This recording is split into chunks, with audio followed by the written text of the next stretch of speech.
ဒီနေ့ကတော့ဈေးဘိုး9000ကျပ်ထိန်နဲ့ကိုယ်တိုင်ဈေးကိုသွားပြီးတော့အရသာရှိတဲ့ဟင်းလျာတွေကိုစုံစုံလင်းလင်းပြင်ဆင်ရှက်ပြုတ်ပြတ်မှာဖြစ်တဲ့အတွက်ဘလော့လေးကိုအဆုံးထိကြည့်ပေးကြပါအောင်ခင်ဗျာ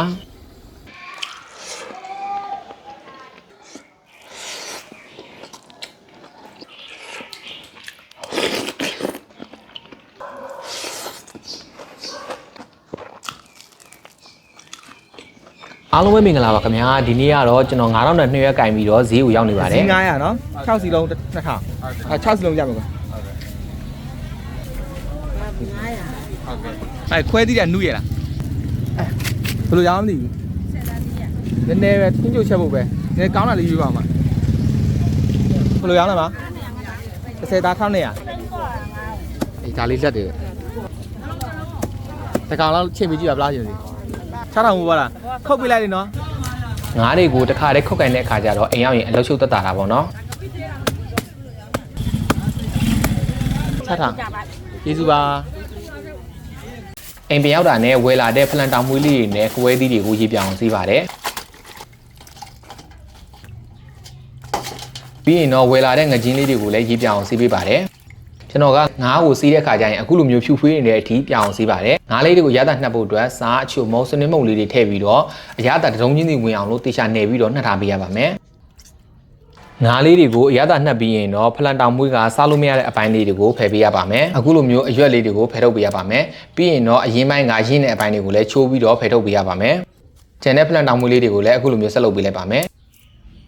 ရလာတဲ့ဖလန်တောင်မွေးလေးတွေကိုကျွန်တော်တို့ကငရုတ်ချပွေလေးနဲ့ဖောက်ဖလေးတွေထပ်ထုတ်ထားပေးရပါမယ်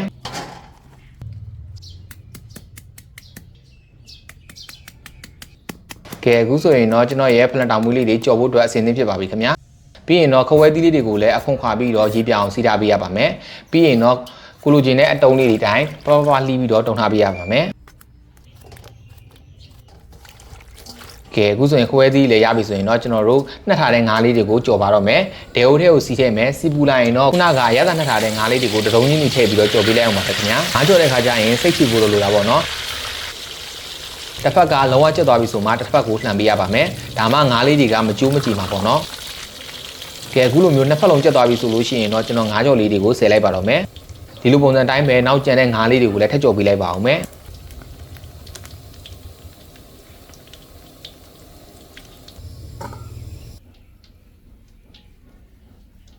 ပြီးရင်တော့ဖလန်တောင်ဝေးကြော်ပါတော့မယ်ဖလန်တောင်ဝေးကြော်ဖို့အတွက်ဒေအိုထဲကိုစီးထည့်မယ်စီးပူလိုက်ရင်တော့တက်သွန့်ဖြူနဲ့တက်သွန့်နီလေးတွေကိုထည့်ပြီးတော့စီးသက်ပေးလိုက်ပါမယ်ပြီးရင်တော့အရသာအတွက်စားအချုံမုတ်လေးထည့်ပေးလိုက်ပါမယ်ပြီးရင်တော့ဖလန်တောင်မွေးလေးထည့်ပြီးတော့ကြော်ပေးလိုက်ပါမယ်ခင်ဗျာနောက်ထပ်ပင်ငက်မြရဲ့အကျဲခီးဦးစီကြားနဲ့ငယ်ထည့်ပြီးတော့ထပ်မွေပေးလိုက်ပါမယ်ဖလန်တောင်မွေးလေးတွေနူးသွားအောင်လို့ကျွန်တော်ကရေလေးထည့်ပြီးတော့အဖုံဖုံပြီးတော့ချက်ထားပေးလိုက်ပါမယ်ခုဆိုရင်တော့ကျွန်တော်ရဲ့ဖလန်တောင်မွေးကြော်လေးတွေရပါပြီခင်ဗျာပကံထဲကိုခူးထည့်လိုက်ပါတော့မယ်ဒီဖလန်တောင်မွေးလေးတွေကတစ်နှစ်မှတစ်ခါစားရတဲ့ရာသီစာလေးတွေပေါ့နော်ပြီးရင်တော့ခွဲသီးကြော်ချက်လေးချက်ပါမယ်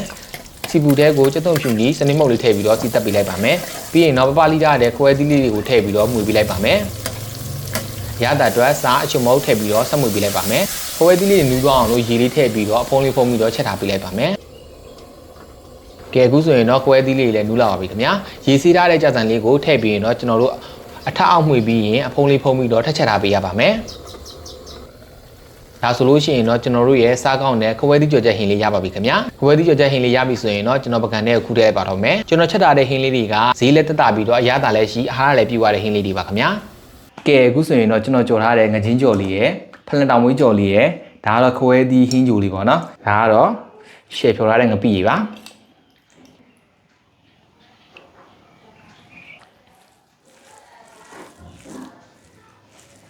မွေးနာမည်ငပိနာလေး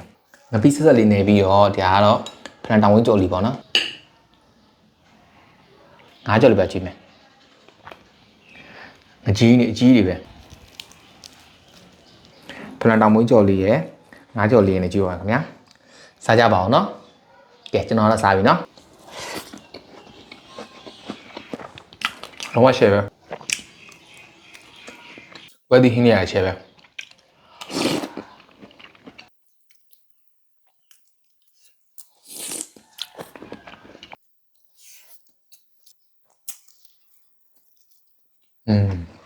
ငါချင်းလေးကတက်တော့ရှူနေပါဖလန်တောင်မွေးကြော်ရလေပုံမှန်ဆိုလို့ရှိရင်ကျွန်တော်တောင်မှာတစ်ခုနေကြပါနော်အခုတော့ဈေးမှာဝယ်စားနေတာတောင်မှာမသွားနိုင်လို့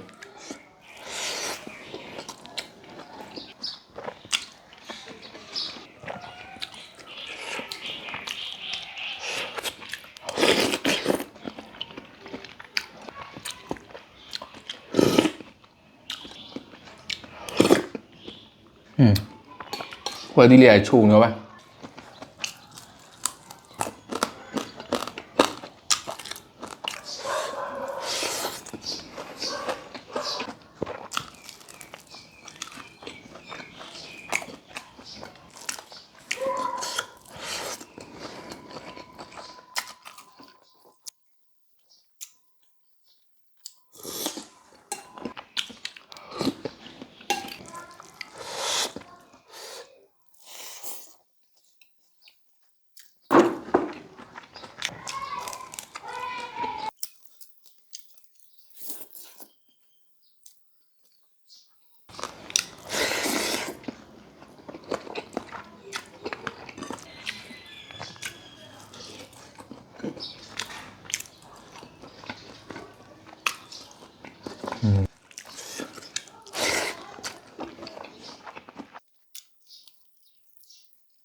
ကျွန်တော်ကနေထမင်းမင်ပါပါပြီ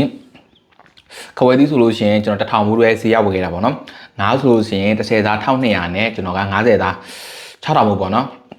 ဒီက1000နဲ့ဒီက6000နဲ့ဆိုတော့9000ဖလန်တောင်မွေးလေးကကြတော့2000ဘူးအားလုံးပေါင်း9000ပဲကြပါတယ်ဒီနေ့ဈေးဘူး9000လေးနဲ့ကျွန်တော်ကတော့ထမင်းမင်သွားပါပြီကျွန်တော်လိုမျိုးထမင်းမင်နေတယ်ဆိုလို့ရှိရင်တော့ကျွန်တော်ချက်တဲ့ဟင်းလျာလေးတွေကိုချက်ပြီးတော့လိုက်စားကြည့်ကြအောင်နော်နောက်ပြီးတော့ကြာလို့ရှိရင်ကျွန်တော်ဘာတွေချက်ပြအောင်မလဲမဖြူရောဘာတွေစားပြအောင်မလဲဆိုတာကတော့ဆက်လက်ဆောင်ရွက်ယူပေးကြပါအောင်ခင်ဗျာတတာ